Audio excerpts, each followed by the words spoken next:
Happy New Year and welcome into episode number 6 of the 48 Minutes podcast. I'm Ross Geiger, the host of the show. Back in the house today, we've got Bruce Bernstein of Pure Hoops Media reporting live from the Sunshine State. And we're also joined by our other wonderful co-host, World B, Michael Freer. Bruce, welcome back. Just want to start off the show by pointing out that two of our favorite teams in the Bucks and Celtics haven't won a single game this year. I know. And, it's funny. I know we're going to do the power rankings later, and there's going to be a little bit of upheaval in there. But I want to talk about your team on my opening comment. Basically, I'm wondering, should we be worried about the Bucks? They've lost 5 of their last 6 by a total of 76 points. That's a little over 15 a game. Giannis, of course, continues to be MVP worthy. But Middleton, he only played for about a 2-week stretch there. He's only played 7 games. He's been out, for going on 3 weeks now. When he was playing, he was only shooting 32.5%. And now I'm a little worried about Jrue Holiday's health. He's missed the last few games. He's north of 30 years old now. He's played really well this year, but he's missed 10 games. So, Ross, I want to see your boys get themselves back together. Yeah, I've definitely got my fair share of concerns as well with the team and just the injuries going on in Milwaukee at this time. And as World B and I had talked about, Joe Ingles hasn't really been able to step up and perform at the level I think we were all anticipating him to have on the Bucks and the impact he can bring offensively. So that's a cause of concern. And yeah, I'm a little worried. I mean, they definitely need to get things rolling here very soon. World B, what you got? As for me, Ross, another one of your guys that you like, Pascal Siakam, is one of the guys I want to give a shout out to in my opening tip. 7 straight 25-point games, including a 52-pointer against my Knicks there back in late December. He's been really on a tear lately, and he just doesn't get the publicity probably that he should. But as we were talking about off air, just how many people really know that this is a 2-time All-NBA selection? Last year he was 3rd team. A few years ago he was 2nd team. I mean, he's a really talented. This year he's one of 4 guys who's averaging 25, 8, and 6. The other 3 guys on the list are Luka, Jokic, and LeBron. That's pretty good company for a guy who doesn't get a whole lot of pub. Yeah, not bad company at all. I have a quick story on Pascal Siakam. I worked with an incredibly talented young lady by the name of Tori Miller. She was a front office intern for Phoenix. We used to always love talking about the draft with one another pregame and, after practices and whatnot. She told me about this guy out of New Mexico State by the name of Pascal Siakam, that I should keep an eye on him because I always like draft sleepers. And boy, was she right. She hit the nail on the head with that one. So props to you, Tori. And she's off to an successful and exciting career as a general manager with the Atlanta Hawks G League team. So my opening take is something that actually happened earlier today and involves the Phoenix Suns. Suns played an early afternoon game at Madison Square Garden against the Knicks, and something happened that I don't believe I've ever seen before. The Suns ended up scoring a grand total of 11 points in the first quarter, with DeAndre Ayton having 6 points and Mikal Bridges having 5 points. The rest of the team put up a donut, going 0 for 12 from the field. Suns ended the game, only 83 points on the night. No player on the Suns scored more than 12. Just incredibly bad. That's a hot mess right now in Phoenix, isn't it?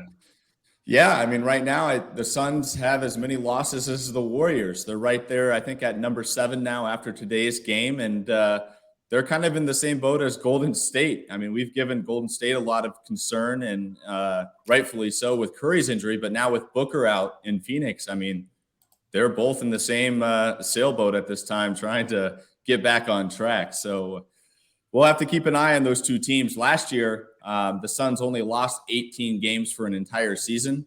It's January 2nd, and they've already reached that mark of 18 losses.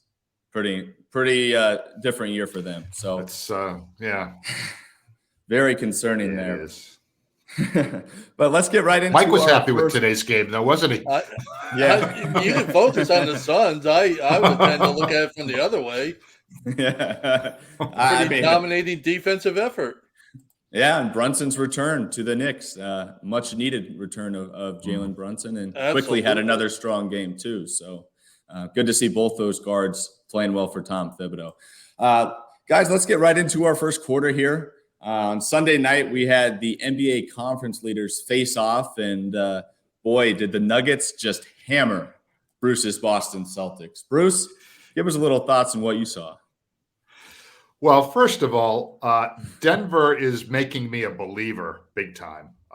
What they did last night, I mean, look, Nikola Jokic is a given. On any given night, he's just as likely to get a triple-double as not, okay? But what I saw, well, and I think last night or Sunday night was one of his most efficient performances that I've seen. Dude had 30 points on 13 field goal attempts, okay? That's, 30. He had 30, 12, and 12. He had 0 turnovers, okay? 12 assists, 0 turnovers. In the first quarter, he had 14 points and 3 assists. He totally set the tone for that game.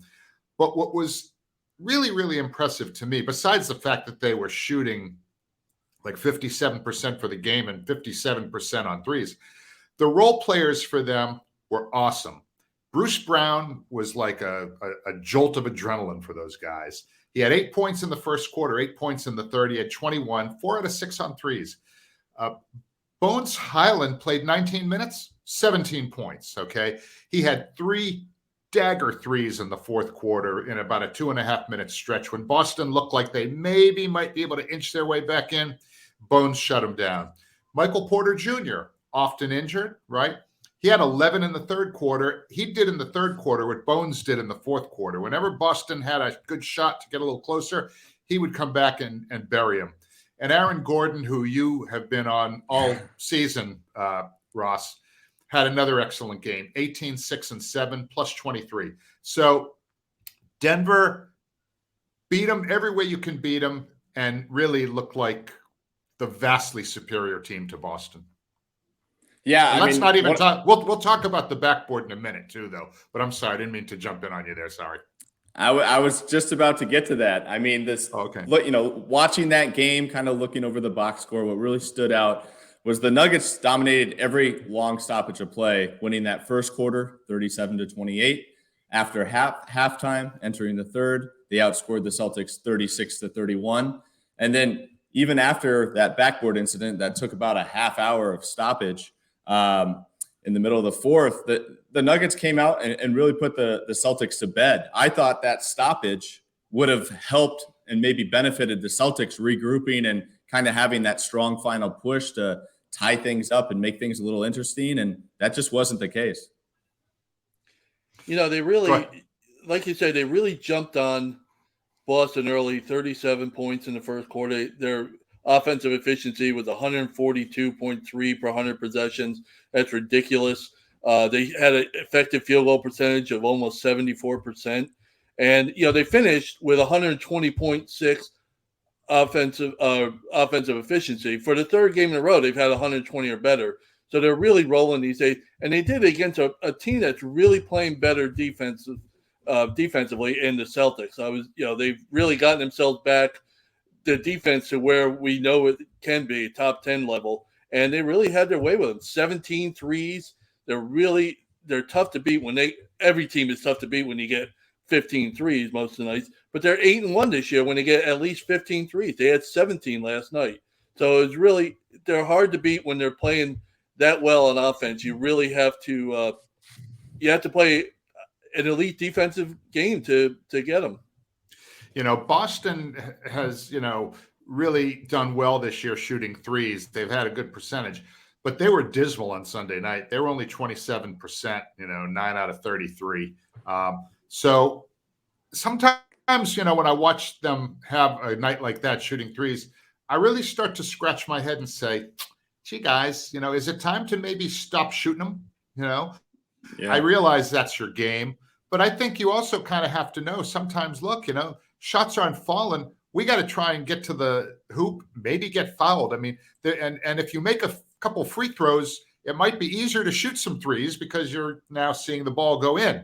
And I think that's something that a lot of times they frustrate me when they do that. But getting back to the whole Time Lord thing, I totally agree with what you said, Ross. I thought that was going to be a huge break for Boston because Denver had been smoking hot all night. And I'm thinking, okay, anything to stop their momentum. Boston didn't have any momentum, so there wasn't really concern that their momentum was going to stop. I thought, if anything, okay, maybe Denver might cool off a little bit. But they really showed me a lot. And look, they're hot as can be. They've won 10 of their last 12. They're 14-3 at home. They're the number one team in the West, and they deserve to be there. I mean, I am a believer. Yeah, I am as well. We've obviously talked about them on previous pods as well, and they just continue to further impress us. And this was just another example of that, beating the best team in the East in the Boston Celtics. And it's going to be tough to stop them come playoff time. I think Mr. Efficient and Joker is going to create a lot of problems. And when they have guys like Bruce Brown, as you alluded to, Bruce, playing at a high level as well, they're a very scary team. So definitely need to keep an eye on them. Now heading into our second quarter, let's talk a little bit about the power rankings and go ahead and rank either our first or worst teams in the NBA. And we'll get started off with you.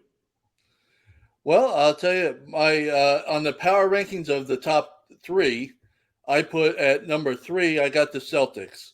They had been, probably everybody's number one for a couple of months, and they're still, obviously, last night was a slip up, we would say, because they had been playing better. They had won 4 straight before that loss there. They're back to being the number one offensive team in the league with their efficiency at 117.2 points per 100 possessions. Their defense is in the top 10 now. They've gotten that back to where, at the start of the year, it was just all offense, and their defense was in the bottom 10 or in the 20s. They've worked it back up to being a top 10 defense. They're a solid team to me. Obviously, they're a contender for the title. Number 2, I have the Brooklyn Nets. Until the Nets want to, decide to lose a game here, 11 straight wins. They're 22-6 since November 2nd. That's the best in the league. And, they're number 3 in offense over that stretch. They're number 6 in defense. They just have it all together right now. And they have some of the best, most talent on the court every night between Kyrie and KD. That's, 2 of the most talented players. You're usually going to have the 2 best players on the court most nights. So that's a good formula to have. And we just talked about them. There's really not a whole lot more to say about the Denver Nuggets. They are clearly, to me, the number one team. They've won 7 out of 8. And it's not just that they've won 7 out of 8.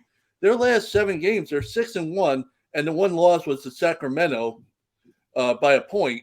But 5 of those 6 teams during that little stretch, the last 7 games, have been really good defensive teams. And they've really done away with all of them. So, there's hard to find a problem with the Nuggets. Their defense is getting a little bit better. That was what we talked about a few weeks ago. Can their defense step up? And it stepped up. So right now, that's where I have the top 3. All right, Bruce. Okay, well, Michael and I are more or less on the same page. We have the same 3 teams, but in a slightly different order. I also have Boston at number 3 right now. They are 26-11, best overall record, best road record, 11-6, but only 5-6 in their last 11 games. Okay, so when you're playing, under 500 for a, 2/3 of a month, whatever, I have a hard time putting you at the top unless you had a huge gap. And it's not going to get any easier for them moving forward. They play 9 of their next 12 on the road. They're at Dallas on Thursday, which who's going to be in that game. And he has a great history of crushing Boston in games. A week from Thursday, they're at Brooklyn. Okay. And then they're at Miami on January 24th. And you might say, Miami, no big deal. But they've won 7 out of 10, and they're starting to get their act together. Tyler Hero is playing much better. So they're always going to be, and they in Boston just truly do not like each other. So that will be, and I actually hope to attend that game while I'm down here in Florida. I'm going to see if I can make it on January 24th. So Boston's number 3. Number 2, I have Denver, the aforementioned. Michael told you pretty much everything you need to know about them. 8 wins in their last 10, number 1 in the West, 24-12. And number 1 right now, I have got the Brooklyn Nets. As much as I hate to say that, 11 straight wins. They're playing San Antonio tonight, and they're up by almost 30 points in the fourth quarter. So that's going to be 12 straight wins for them. KD's averaging nearly 30, 29.7. Kyrie averaging over 26. Lethal 1-2 punch. Again, role players doing it for them. Ben Simmons has been, we talked about him a little bit last week. He's been awesome. He's playing power forward now. He's no longer trying to be a point guard that can't shoot or make free throws. He's dishing, he's defending, he's rebounding. Brooklyn's got it all going on, and big ups to those guys. So I have them number one right now, Ross. Yeah, no doubt about it. And well, definitely not taking anything away from this Brooklyn run. You know, if we went back a month, I don't think I would have bet on you guys having them in your top two for your power rankings. That's for sure. So it's been quite the December and start of the new year for the Nets. Now, I, of course, decided to spice things up. I am going to do the worst three teams in the league. Third worst team is the Detroit Pistons at 10-29. Losing Cade Cunningham for the season was just such a dagger to that squad. And what I appreciate most about this team, glass half full, is that they totally just acknowledged it. I mean, this team has inserted Jalen Duren into the starting unit. Duren's the youngest player in the NBA this season and has made the most of his opportunities. In the month of December alone, Duren had 9 games in which he grabbed at least 11 rebounds. So there are some fun signs of the future for Pistons fans and NBA fans alike to watch. But 10 wins, yikes. Number 2 is another team with 10 wins. It's the Charlotte Hornets. They are 10-27. They went 4-12 for the month of December, which included an 8-game losing streak. And this past month, the team was able to even get back LaMelo Ball and Gordon Hayward, both valuable pieces to that roster. And they're back in the lineup, and it really hasn't mattered. They just continue to struggle. And at this point, I just beg Steve Clifford to free Kai Jones, let him develop. And much like LaMelo, he's at least a ton of fun to watch. So he's a fun guy to just let loose and let him be athletic. I would like to see him out on the floor more. And my number one team would be a team in Texas, the Houston Rockets, also a 10-win team, if you're seeing a theme here. They're 10-26, and I think their veteran, longtime shooting guard, Eric Gordon, said it best when asked about the team's improvement recently, from the improvement now to where they started at the beginning of the season. He said, quote, "There's been no improvement." Yikes, to get that from your veteran leader in the locker room. They're 2-8 in their last 10 games. And at this point, my hope for Houston moving forward is allowing Tari Eason to play at least 20 minutes. He's starting to kind of develop that trend. I really hope that's something they kind of shift to moving forward. His activity is infectious and should become an important piece to this young nucleus in the future. And as we've talked about on prior pods, they have a great future. It's just not this year. So hopefully they can get Aaron Gordon out of town and go ahead and play some of these youngsters, because other than that, it's been a dumpster fire. So those are my three worst teams. Eric Gordon. Did I say Aaron? Okay, yeah. My bad. Eric Gordon. Talking about Charlotte, tonight LeBron James has a 41-piece working against them right now. It's almost over. But the Lakers no longer are horrible enough to make your bottom three, I guess. Well, what's funny about your list, Ross? You mentioned Detroit and Houston. The excuse being they're going young. They're going with the youth movement there with those guys. Those are two of the top three teams in terms of playing rookies and second-year players that get the most minutes, the highest percentage. Those are two of the top teams there. The Hornets don't have an excuse. They're just a lousy team. They have the worst shooter in the league right now in Terry Rozier, who I understand he had to play point while LaMelo was gone. He had to handle the point guard duties. So and Dennis Smith was gone, their backup. So he had to handle that, and he did a decent job. But he just can't shoot. It's horrendous. And you thought maybe they get that back their lineup, like you said, they get some of those big three in there. Hasn't helped. Do you really think Houston's worse than San Antonio? San Antonio's awful. I mean, they at least play competitively. They've got some guys like tonight notwithstanding. Yeah, what's that, Mike? Tonight notwithstanding. Yeah. They seem to play a little bit more team basketball. They still play within Pop's Spurs system. They're just not very capable of executing it at the level you need to in the NBA. But I don't know. I think these three young teams are just the bottom of the barrel, and I tried to find glimpses of hope of why we should still be watching these teams, because I do think that's very important for us to have a feel for them moving forward. But by the way, try to have quickly gaining traction to get down to bottom is a team I gave props to a couple of episodes ago in the Orlando Magic, because ever since I started singing their praises, they've gone right in the pooper. Not to mention the fight they have. It's been awful. There's another team that's going young, but they are at least playing well, and they have this talent, but they cannot shoot, and now they can't defend. So that's a nice combination if you want to make the bottom three. Yeah, a little teaser for your World B. They're actually going to be in my betting portion of today's segment, so stay tuned for that. All right. I'm not going anywhere.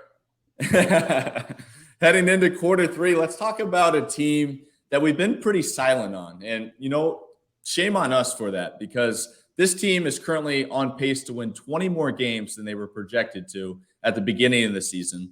And only 5 teams have ever done that since the 2001 season. So that team is the Indiana Pacers, who currently sit 6th in the Eastern Conference standings. They've won 5 of their past 6 games with victories over the Celtics, the Heat, the Hawks, the Cavs, and most recently the Clippers. I think it's safe to say that those victories over those 5 teams are all teams that we thought would be way better than the Pacers heading into this year. And wanted to get your guys' thoughts on Indiana, and are they for real? Are they a team that's going to make the playoffs and not just maybe a play-in? Mike, you want to start? Oh, sure. I mean, they've won 5 out of 6. Their offense, which was a spark early on, that wasn't really expected, has been on fire during those 6 games. They're averaging almost 120 points per 100 possessions over those 6 games. Buddy Hield is shooting lights out over his last 8 games, 60%, over 60% from 3-point range. They've had back-to-back 130-point games. I mean, it's just, they had a lousy month of November offensively where they were in the bottom 10 in efficiency. Since December, they were in the upper half, just outside the top 10 at 12, averaging about 4 more points per 100 possessions. So they've really improved in that area. They're shooting the ball, obviously, like I told you, with Buddy Hield. In December, they shot 56% in effective field goal percentage, which was top 10. And they're really having a good run.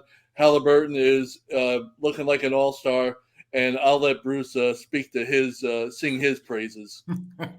Well, I'm a huge fan. It's funny. You talk about Buddy Hield, you talk about Tyrese Haliburton. Those are 2 of the guys that came over from Sacramento. The trade that really has worked out for both teams. Sacramento is also better with Sabonis. But Haliburton, I mean, he's averaging almost 21. He's leading the league in assists, 10.2 a game. His assist to turnover ratio is 4-1, which is pretty outstanding. And he's number 4 in the league in steals, which I think is sometimes an overrated statistic, because a lot of times guys gamble for steals, so it's maybe less significant than some other stats. But he's getting 1.7 of them a game. You mentioned Buddy Hield.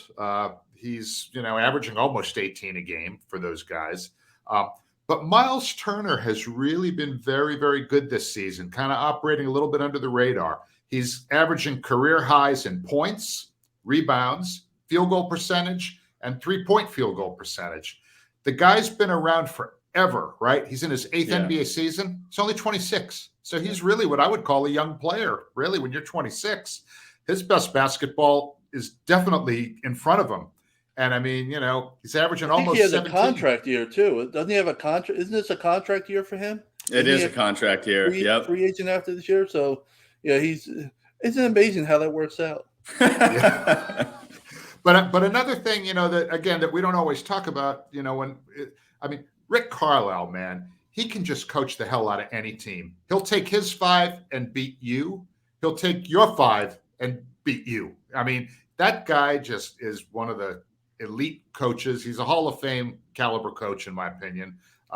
Also, somebody that I happen to be, just a big fan of personally. So yeah, I mean, that the team does have one pretty significant weakness, though, from what I can see. They're a really poor rebounding team outside of Myles Turner. They're number 29 in the league in rebound differential. Okay, only Ouch. Dallas is worse. Yeah, only Dallas is worse. Yeah. One more note about Haliburton. I'm sorry. One more quick note. Only two players are touching the ball more, have more touches per game than Haliburton. Jokic and Harden. That's pretty good. Wow. The offense clearly goes through him. Yeah, and I was tuned into that Sunday afternoon matchup against the Clippers in Indiana, and just the entire game, he controlled the entire flow of the game. I mean, as we know, the Clippers like to get up and down. They can get out of control at times. Kawhi Leonard late in the third quarter went on a huge scoring binge. I think he had 18 in the quarter alone.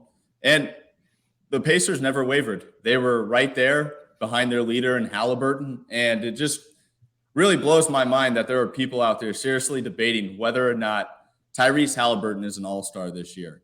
Bruce, as you said, leads the league in assists, fourth in the league in steals, 20.9 points per game.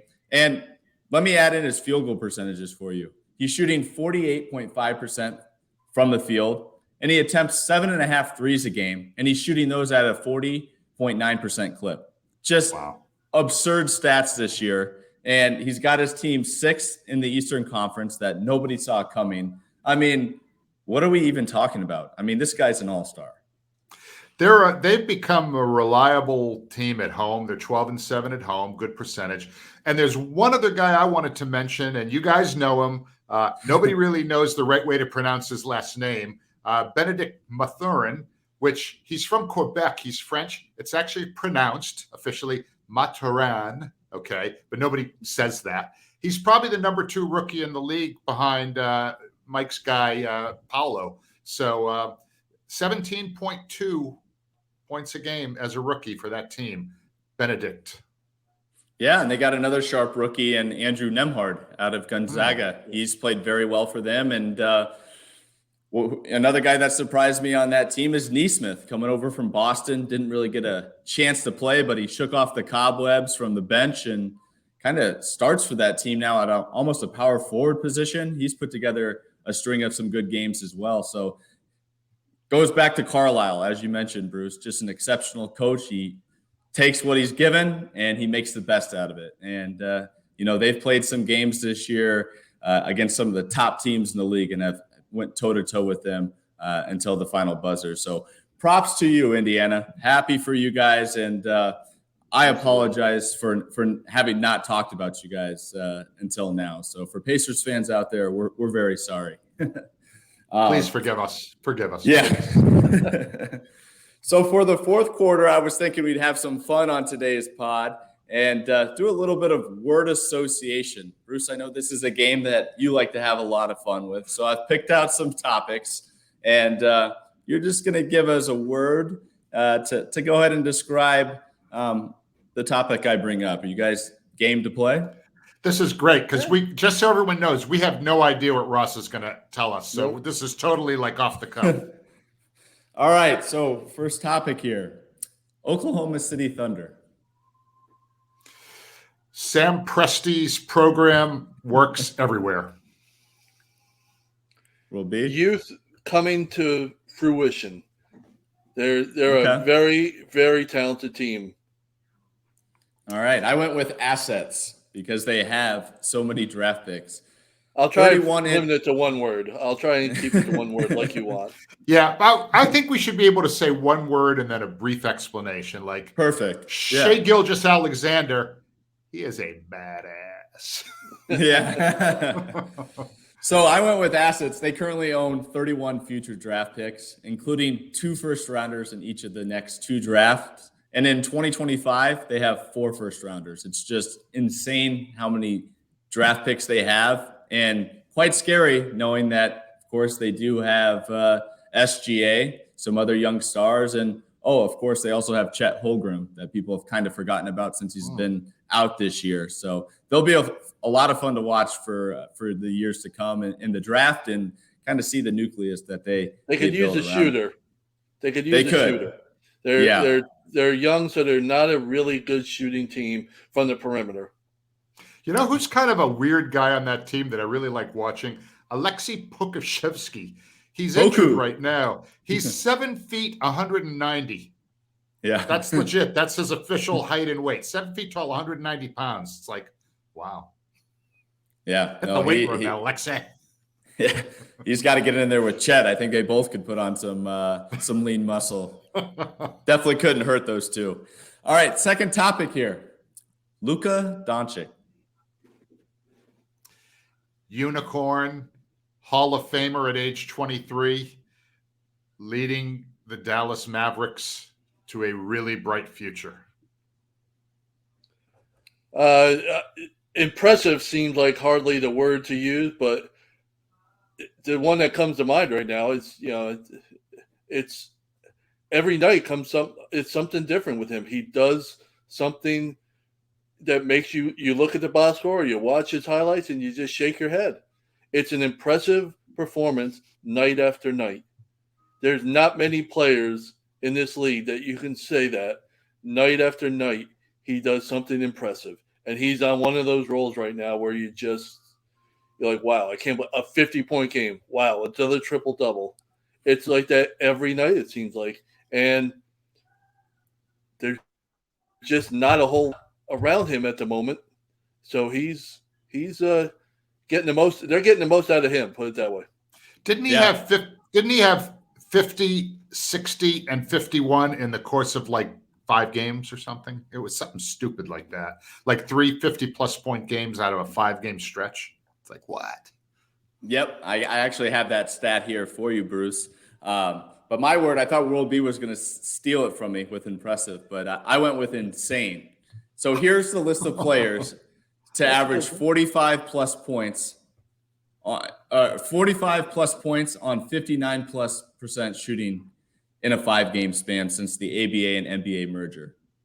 The list is Michael Jordan and Luka Doncic.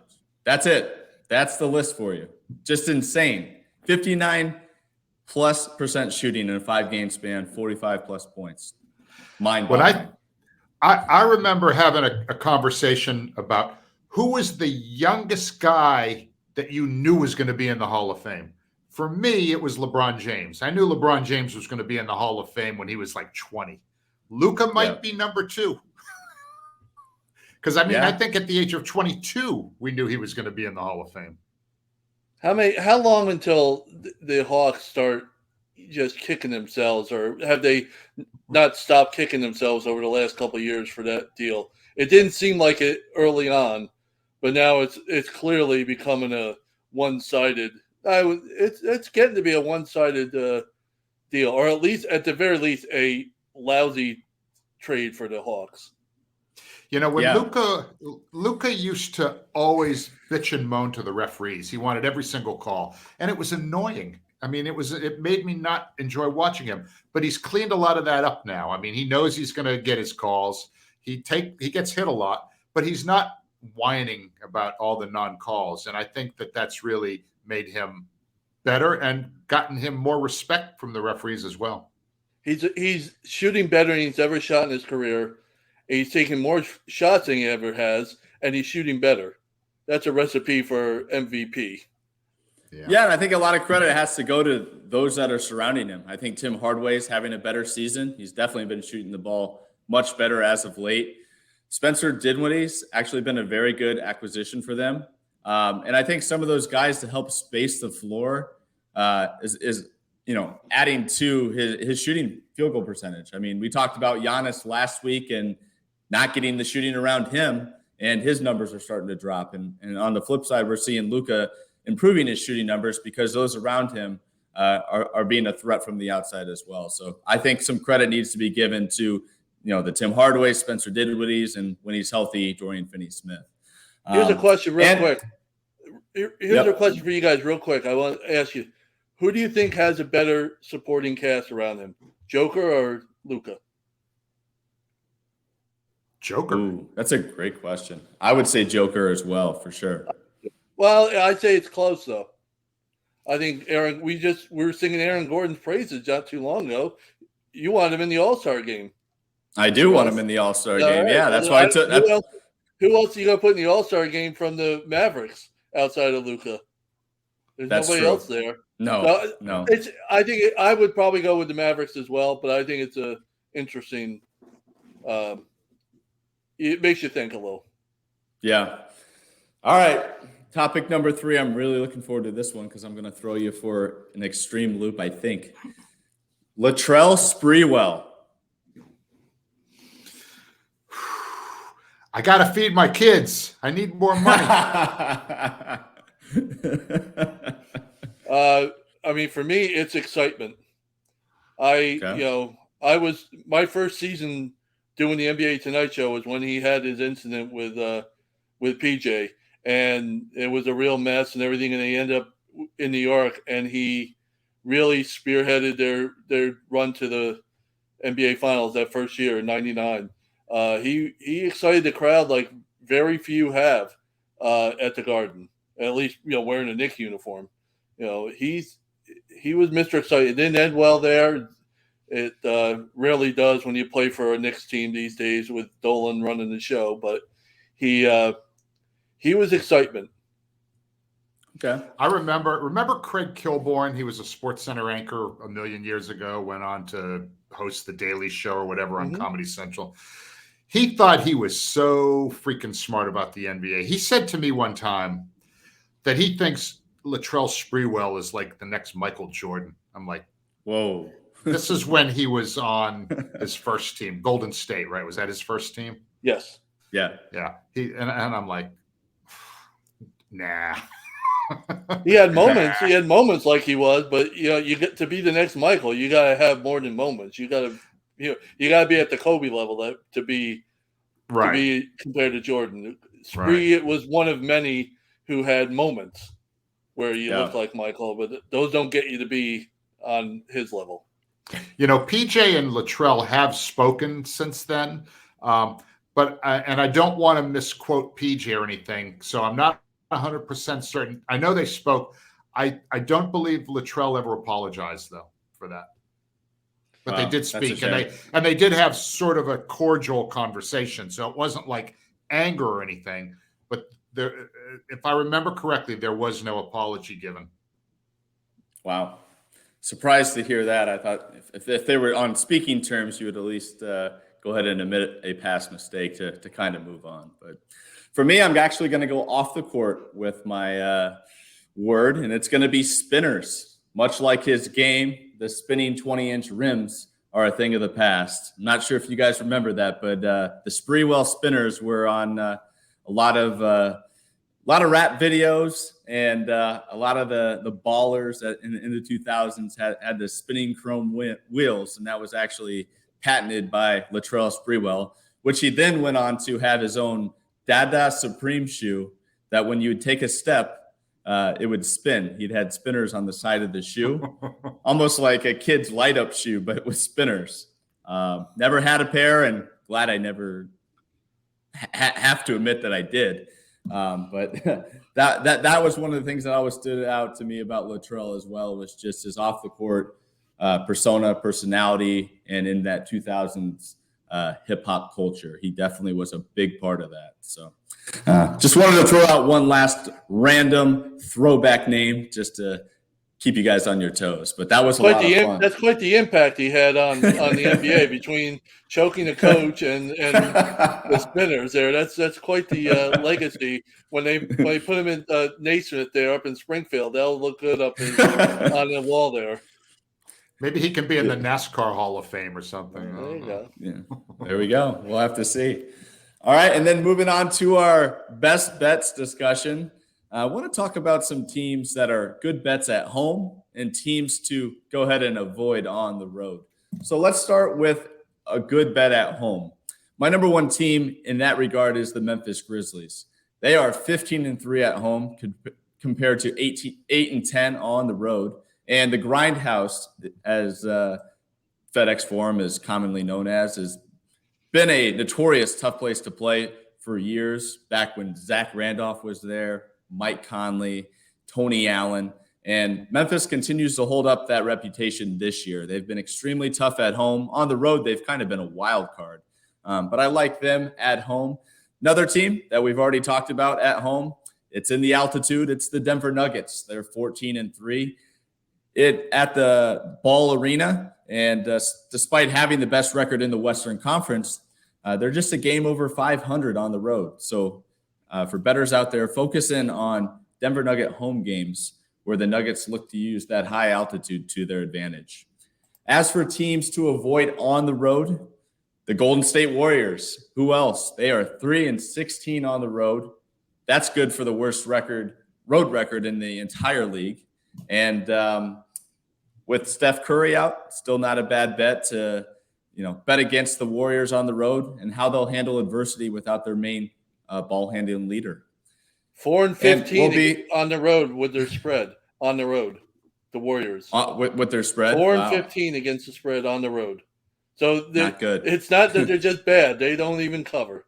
Yeah, good point. Thanks for throwing that in there, Will B. And for this last one, Will B, you're going to need to plug your ears. Another team to avoid betting on the road, the Orlando Magic.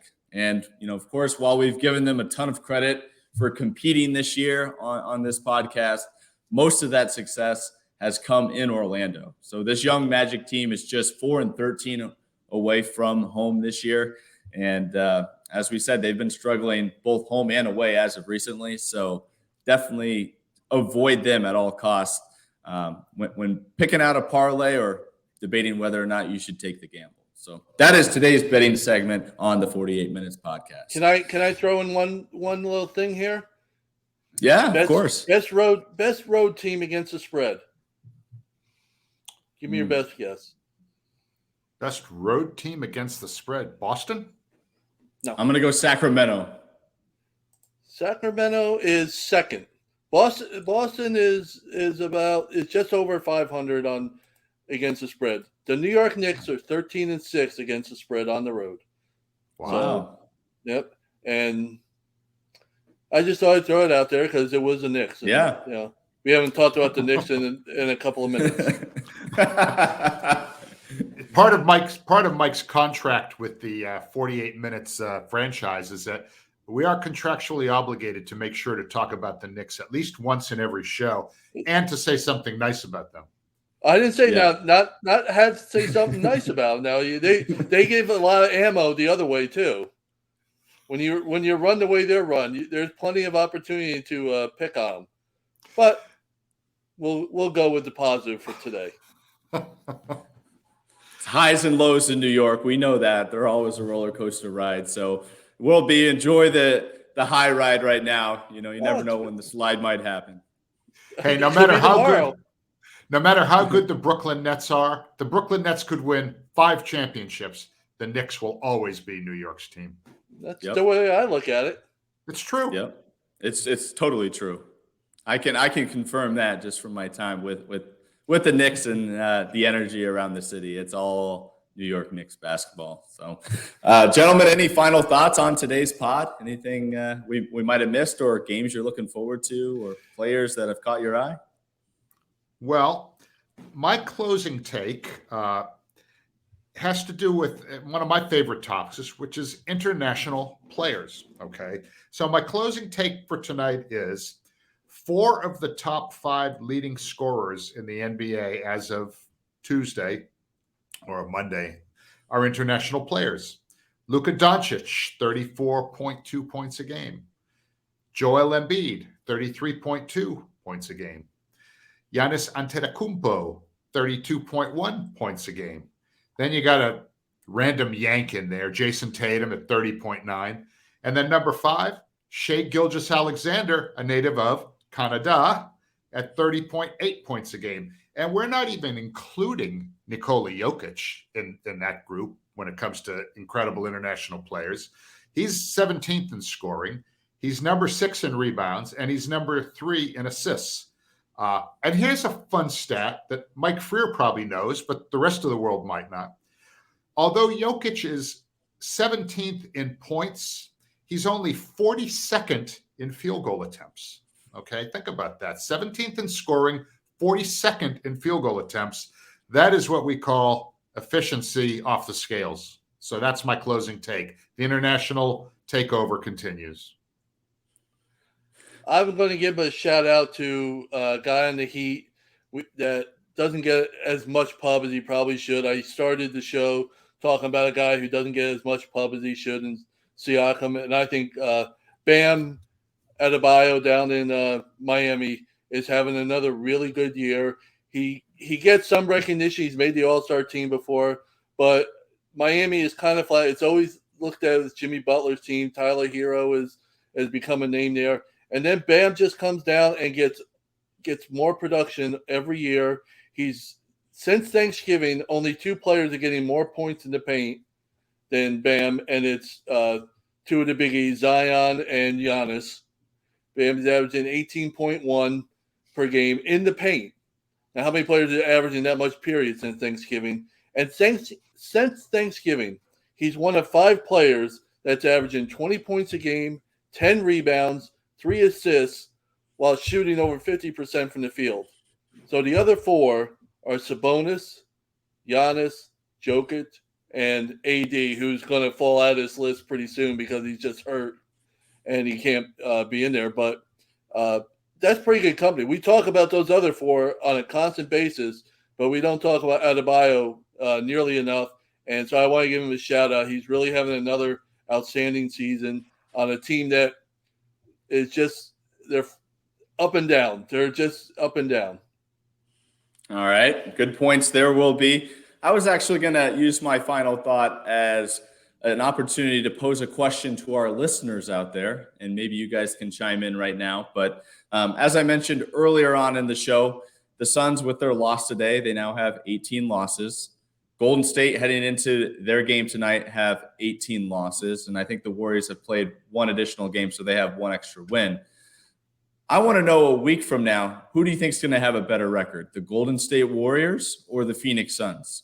We're just talking 1 week, small sample size. Suns are on the road. Warriors are at home tonight. But, you know, if our listeners are out there, I'd be very curious to see whether or not you're going to put faith in the Suns turning this around quicker or Golden State.